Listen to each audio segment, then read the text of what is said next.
तुम्हाला मी प्रश्न विचारणार आहे, त्याचं उत्तर तुम्हाला सांगायचं आहे. तर बघा, असाच प्रश्न आहे. प्रश्न असा आहे की उत्तर काय आहे?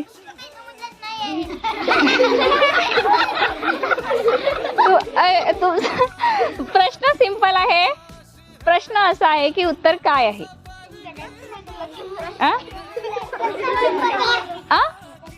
काय? कथा नाही रे. उत्तर ह्या काय आहेत? तर मी काय विचारलं? प्रश्न असा आहे की उत्तर काय आहे? उत्तर काय आहे? उत्तर काय आहे? दिशा. साधा क्वेश्चन होता. हा, तुला समजलं नाही स्पर्श? कसा मला प्रश्नच नाही समजला म्हणते. सिंपल प्रश्न आहे. प्रश्न असा आहे की उत्तर काय आहे? ती एक दिशा आहे. समजलं?